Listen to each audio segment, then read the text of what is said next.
हमें ऐसे अमित भाई जैसे हजारों शिक्षकों की इस देश में जरूरत है। हमारी सरकार यह सोचती है कि कहीं ना कहीं विश्व गुरु बनेंगे, तो विश्व गुरु इस देश को बनाने के लिए हमें अमित भाई जैसे और बहुत सारे शिक्षकों की जरूरत है। साथियों, शिक्षा, स्वास्थ्य और रोजगार के मुद्दे पर लगातार हम देखते हैं कि गांव से पलायन शहरों की तरफ होता है, लेकिन जब ग्रामीण अंचल में कोई शिक्षा की अलग जगह रहा होता है या कोई गरीब लेकिन मेधावी बच्चों को उनकी प्रतिभा के अनुसार स्तर पर किसी बेहतर जगह पर पहुंचा रहा होता है, तो मीडिया का काम है इस बात को लोगों तक पहुंचाना।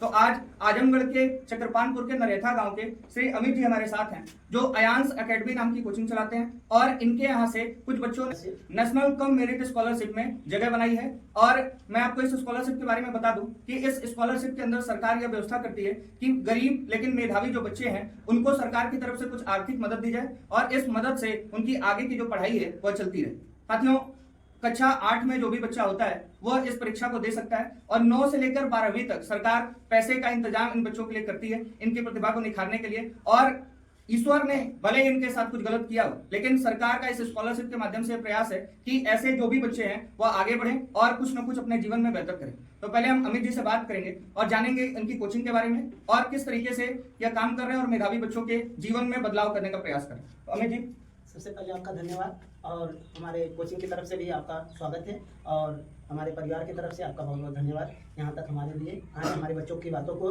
देश तक पहुँचाने के लिए। ठीक है, और वैसे मेरा नाम अमित है, मैं स्कॉलर रिसर्च स्कॉलर हूँ महाराजा सुहेलदेव यूनिवर्सिटी से। ये जो हमारी कोचिंग है अयांश एकेडमी, इसकी स्थापना 2020 में हमने की थी कोरोना के समय। तो बहुत ये कोचिंग मेरा टारगेट इस वजह से था कि गरीब से गरीब बच्चों को हम ज़्यादा से ज़्यादा योगदान करें, उनका जितना योगदान हो सके उतना करें कि हमारे गांव के जो बच्चे हैं हमारे शहर की तरफ विकसित करें और गांव का नाम करें, हमारे देश का नाम करें, हमारे इस अपने परिवार का नाम रोशन करें। तो अयांश एकेडमी कि हमारे जो नेशनल कम मेरिट स्कॉलरशिप है उसमें हमारे बच्चे 3 बच्चे परफॉर्मेंस इस बार किए हैं। अभी हमारे नवोदय के भी बच्चे निकलने वाले, नवोदय के भी नहीं आया है, उसमें भी यहाँ पे ज़्यादा से ज़्यादा हम गरीब बच्चों को भी हेल्प करता हूँ। अगर बहुत असहाय बच्चे हैं तो उनके फ्री में मैं पढ़ाता हूँ। ये हमारे बच्ची है प्रीति चौहान, इसकी 82वीं रैंक आई है, ये हमारे पास के हैं। और ये हमारे अनामिका कुमारी हैं और आकाश कुमारी हैं, ये हमारे बड़े पिताजी हैं, ये हमारे बड़े भाई हैं, ये भी हमारे बड़े भाई हैं, ये हमारे पिताजी हैं। इन लोग का आशीर्वाद की वजह से आज हम यहाँ तक पहुँचे हैं और हमारा भी इन लोग के ऊपर आशीर्वाद है और पूरी मेहनत है, लगन है कि इन लोग की जो सपना देखे हैं गरीब से गरीब बच्चे, उनकी पूरी मदद करें दिलो जान से। और बहुत अच्छा काम कर रहे हैं आप अमित जी। मैं बच्चों से भी बात करना चाहूंगा। प्रिया, आप कितने घंटे पढ़ाई करती हैं? सर सुबह से 5:30 बजे से पढ़ती थी मैं और यहाँ पे 8 बजे तक पढ़ती थी। फिर स्कूल का टाइम होता था, फिर स्कूल जाते थे हम लोग, फिर वहाँ से डायरेक्टली यहाँ पे 3 बजे का छुट्टी होती थी वहाँ से और डायरेक्ट यहाँ पे आते थे और यहाँ से हम 7 बजे जाते थे। तो आपके जीवन का लक्ष्य क्या है? अभी तो आपको स्कॉलरशिप मिली है, लेकिन आगे आप क्या सपना देखते हैं, आप क्या बनना चाहते हैं? मेरा यूपीएससी का सपना है। बहुत बढ़िया। क्या नाम है आपका? My name is Anamika Kumari, my father's name is mister Suryapal, my mother's name is mister Sarita. I live in Mawalipur. I am class 8. I am 14 years old. ठीक, क्या बनना चाहते हैं? मेरा लक्ष्य IPS। बहुत बढ़िया। क्या नाम है आपका? मेरा नाम आकाश कुमार, मेरे पिताजी का नाम मनोज राम, मेरी माता जी का नाम अनिता देवी। घबराइए मत, कोई बात नहीं, बोलिए क्या बनना चाहते हैं? आगे जाकर तो पुलिस। बहुत बढ़िया। आप ये बताइए कि सर का अयांश एकेडमी का आपकी सफलता में क्या योगदान है? सर की तरफ से आपको क्या चीजें बताई जाती हैं, सिखाई जाती है? बहुत ही ज़्यादा योगदान इनका है। जैसे पढ़ाई हुआ हमारा, अगर कोई रुकावट आई तो होती, मतलब सर हमारा बहुत ठीक है।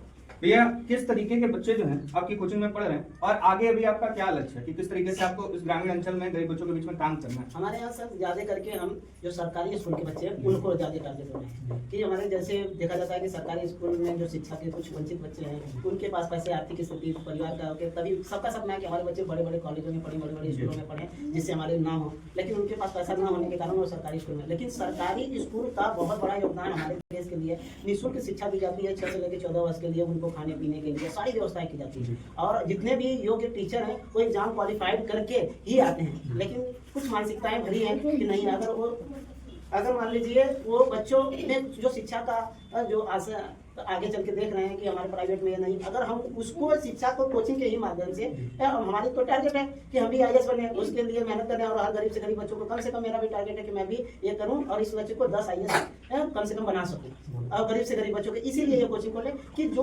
भविष्य में अगर भगवान साथ दिए तो मैं बन जाऊं, तो असहाय बच्चों के लिए मैं ऐसा प्लेटफॉर्म खोलूं। और इस प्लेटफॉर्म को जो खोला था कि इसे भविष्य में लगा के हर बच्चों को शिक्षा दी जाए। और जो प्राइवेट की सुविधाएं अगर मैं यहाँ पे CBSE UP दोनों मिला के पढ़ा दूँ और टारगेट कंपटीशन प्लस पढ़ा दूँ तो उस बच्चे को कोई रोक ही नहीं सकता। ये सोच के हम academy plus competition plus CBSE के जो है वो तीनों मिला के मैं पढ़ाने की कोशिश करता हूँ। तब हमारे बच्चे अभी अब सोचिए गांव के बच्चे हैं, गांव में थोड़ी सी बहुत शिक्षा की बहुत सारी प्रॉब्लम में है, गार्जियन भी अशिक्षित होने के कारण से उनको बहुत कुछ न पता होने के कारण से वो वहाँ तक नहीं सोच सकते।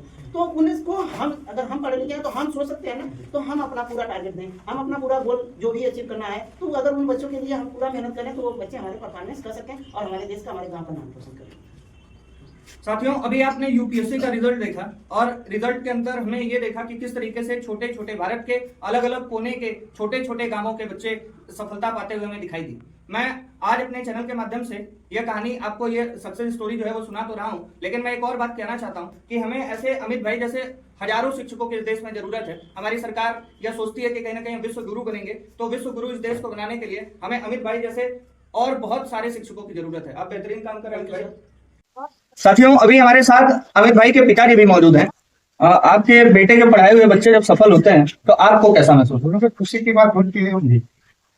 खुशी की बात होती है। जैसे ये बहुत पिछड़ा इलाका रहा है और अभी भी पीजीआई चल तो रही है, लेकिन कहीं ना कहीं अभी भी यह पिछड़ा इलाका है, तो उसमें हमारे अमित भाई जैसे शिक्षकों का होना बहुत जरूरी है। बाकी सोच समझ के आप लोग भी है साथ में, तो सहारा मिलेगा तो सभी चलेंगे, अकेला मिलेगा तो क्या चलेगा।